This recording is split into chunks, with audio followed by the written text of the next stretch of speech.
Welcome to the City Current Radio Show. I'm your host, Jeremy Park. We're always honored to bring you inspiring stories of individuals and organizations making a difference, empowering the good in our community, and also, too, having important conversations around public safety. We're honored to be joined by our Shelby County Sheriff, Floyd Bonner. And let's start out.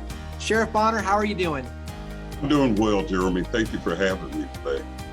Absolutely. So let's start with a little context. We love having you come on because obviously you can talk about things that are going on in your world around public safety and valuable information. But let's start with some background. For those who don't know exactly what the Shelby County Sheriff's Office covers and does, give us some context around kind of, your efforts and the scope of services, if you will. Well, Jeremy, we are a full service law enforcement agency. First of all, we're CURRENT certified. We have every division you can imagine, from patrol divisions to K9 units, bomb units, SWAT teams, narcotics, gang unit. I mean, we do a number of things, but we also operate the courts. When you come downtown, unfortunately, to have to pay a ticket or a court case, you'll see our deputies there. We serve civil papers as well. So, and then operate 3 jails. We're the largest sheriff's office in the state with employees. We have close to about 1,900 employees. We're the largest sheriff's office in the state. And right now we're sitting at about close to 2,100 inmates in our downtown facility, about 200 out at Jail East, where we house women and adjudicated juveniles, as well as about 62 kids at juvenile court right now in detention. So there's a lot of moving parts here at the sheriff's office, and the employees do a fantastic job in keeping everything moving. I know that jobs is a big part of what you wanted to come on and talk about. So talk about where you want to be in terms of what does fully staffed mean? And then, we'll talk about some of these job opportunities. Yeah, Jeremy, right now in the jail, I have about 565 correction officers there working in the jail in the 3 facilities that I just mentioned. Right now, we're about 200 or a little over 200 officers short right now, and we've lost 57 officers since May of this year, due to various reasons. So now we're really having a big recruiting effort trying to fill those vacancies, if you will. We've raised the starting pay, and it's now up to almost $41,000 just to start. Naturally, the benefits, and now we're even offering a $5,000 in hiring and retention bonus. So if you come on with us over a period of time, an extra period of time, I think it's like a year, 18 months, you receive an extra $5,000 in your salary. So potentially that first year alone, you could make close to $44,000 along with benefits. When I started my career 41 years ago, I started off working in the jail.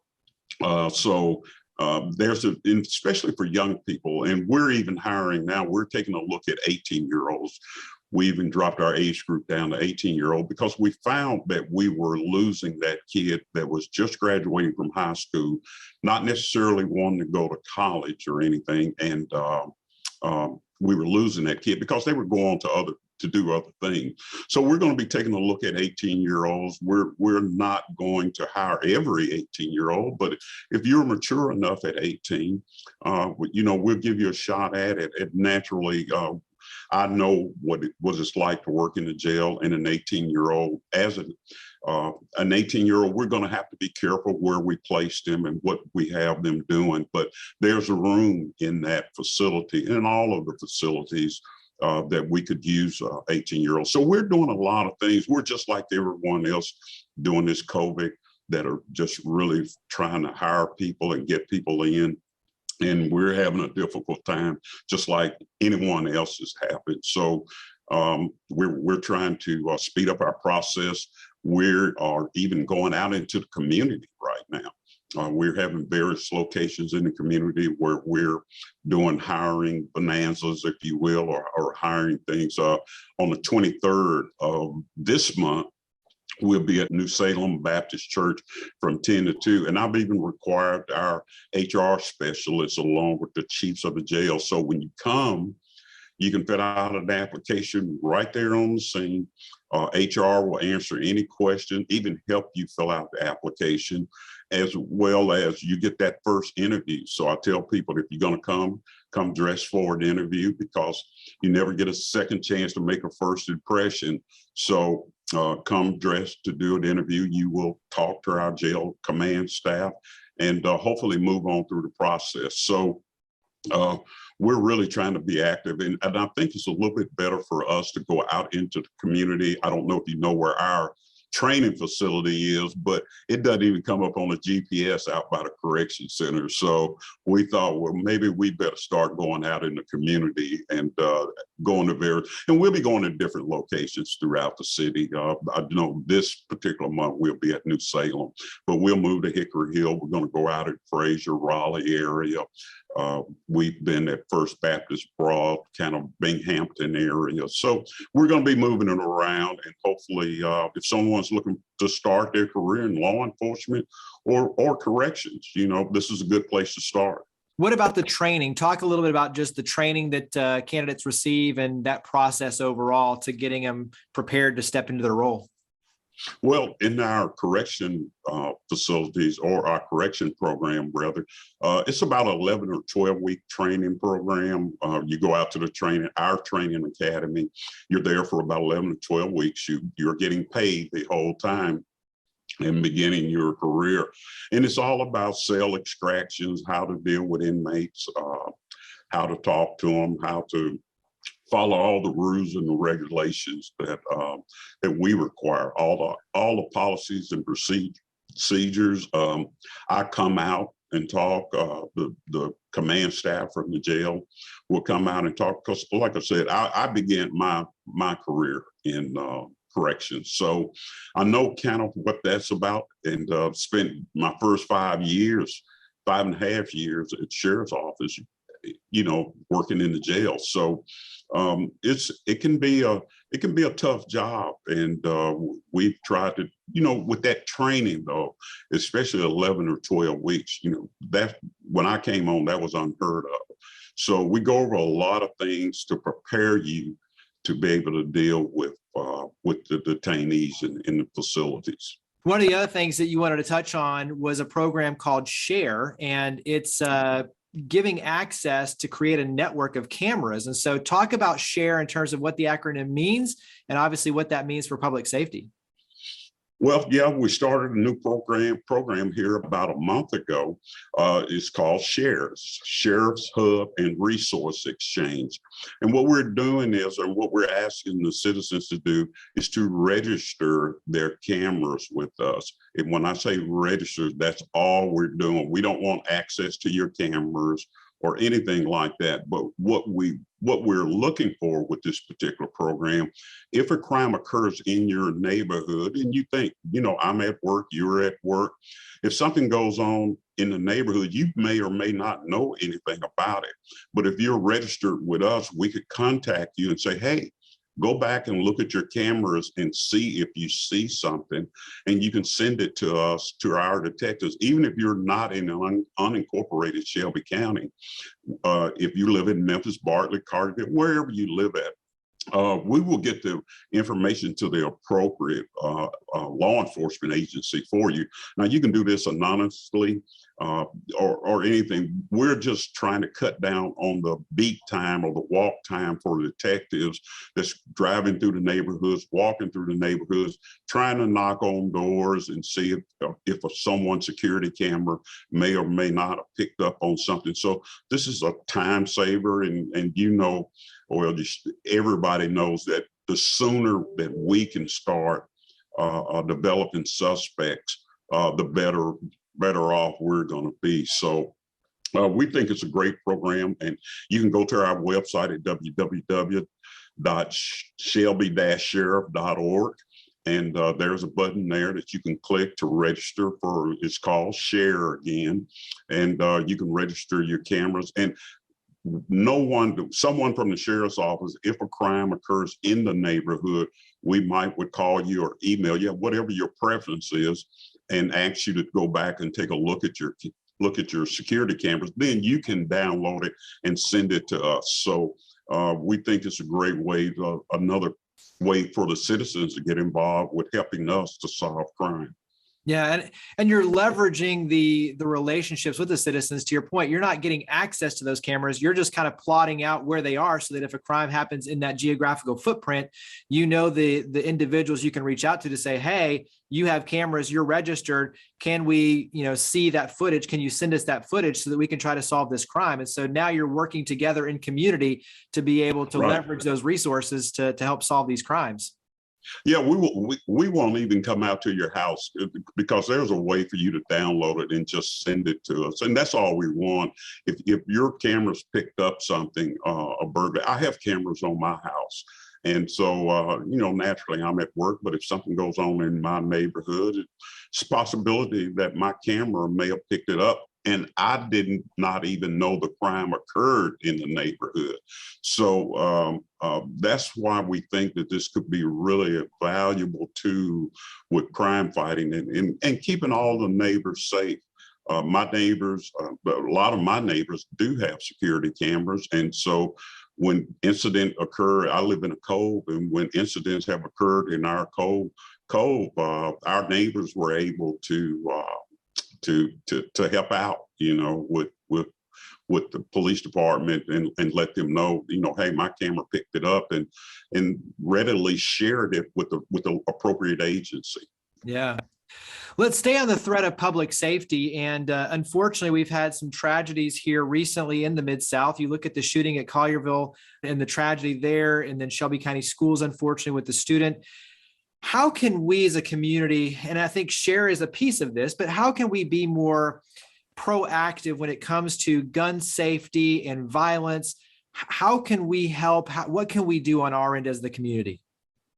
Well, Jeremy, I've been a critic of this Second Amendment carry-less permit. Not that I'm against people or citizens owning guns, and I think I've always tried to preface my conversation with this. I am not against the Second Amendment, but what I am against is untrained citizens carrying guns. And I think that there is a safety component in all of this, in that you should learn how to handle a weapon as well as store that weapon. It doesn't mean storing it in your car. We've had over probably 1,600 guns stolen out of Memphis and Shelby County this year alone. And when you start talking about the Cumming Elementary School shooting, that child, as Dr. Ray said in his interviews, the schools don't pass out guns at the door. That child was able to get a gun from some adult somewhere that carelessly left that weapon available for that child to get. So I think that there's an education component in all of this that with this carry-less permit that we're missing, and let alone to be able to shoot and be proficient at shooting. We dismiss recruits for not being, we spend 5 or 6 weeks on a pistol range, and if a recruit can't shoot and we felt like we've done all we could do, we will dismiss them from being a sheriff's deputy. And statistics will show that you lose about 30% of your accuracy in a stressful situation. So we try to put the recruits and even all of our officers through stressful situations and have them to shoot then. So if a citizen who has no training whatsoever, absolutely no training, gets into a stressful situation, then if you're going to lose 30 to 40%, then where you may have been an 80 shooter, now you're down to a 40% shooter, which makes it very, very dangerous. I also did an interview and they were talking about, well, if someone else had a gun inside of Kroger's, they could have maybe stopped the shooter. Well, when the police would have arrived, they wouldn't have known who was the good guy or the bad guy. Other citizens that were in Kroger's, if you were 2 hours over when the shooting started and all of a sudden you see two people with guns. If you call the police, you're just going to tell them you see two people shooting. So it's a very, very dangerous situation. Again, I'm not against citizens having guns, but I want you to be responsible. I want you to carry them responsibly. I want you to even more store them responsibly, because too many weapons are getting out on our streets right now. And Memphis, we can do better. Give me one other way that we as the community can help the Shelby County Sheriff's Office. Well, I think just getting involved. If you have a neighborhood watch group, please be a participant of it. We come out in unincorporated areas of Shelby County, and we talk to the citizens. I will occasionally try to make as many as I can make, just to talk and answer questions, because citizens always have questions, and I try to make myself accessible to the citizens of Memphis and Shelby County to talk to them. But if you see something, you've got to say something. Especially when we're talking about violence, because a lot of times things that are going on in the neighborhood, citizens will know about it weeks in advance. They knew that something was brewing between a neighbor, between a kid bullying another kid, but yet and still we don't say anything about it. So and then until it happens, and then they say, well, I knew that was going to happen, but you didn't tell anybody, you didn't say anything. So that's what we're here for. We're public servants. We try to investigate all threats, all crimes.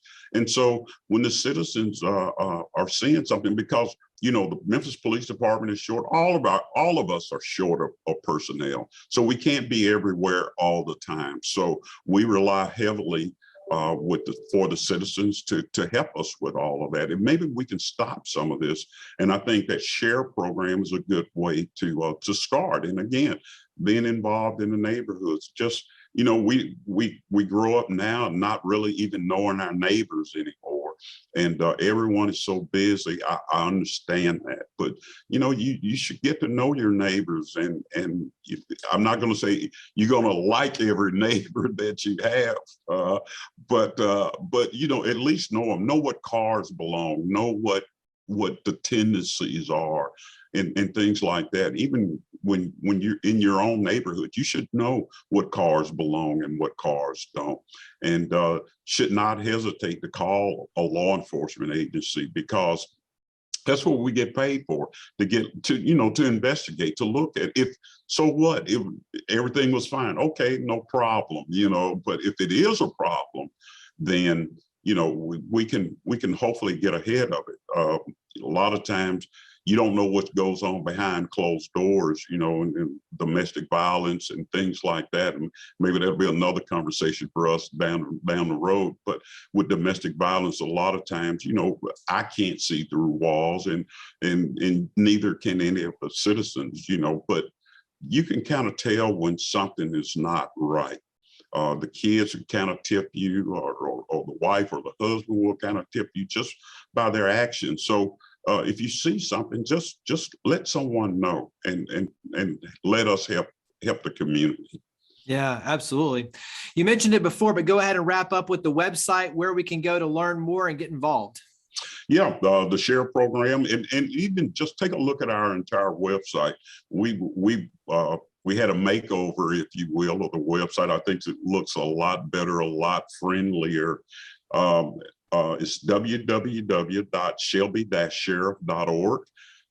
We even have a mobile app, a free download that you can download on your phone that has a wealth of information about the sheriff's office on it. So it's a free download. Again, just go to the App Store and download Shelby County Sheriff's Office, and it's free download, and wealth of information from who's in jail to just everything about the sheriff's office that you would want to know. Phone numbers. We worked extremely hard to put the correct phone numbers, where if you call a number, someone is going to answer it. We're trying to make sure that, no phone is unmanned that we put on our website. Well, definitely appreciate everything you're doing. Shelby County Sheriff Floyd Bonner, appreciate you and your amazing team. Thank you for all you do and for coming on the show. Well, thank you so much, Jeremy. It's always a pleasure to talk to you and your listeners.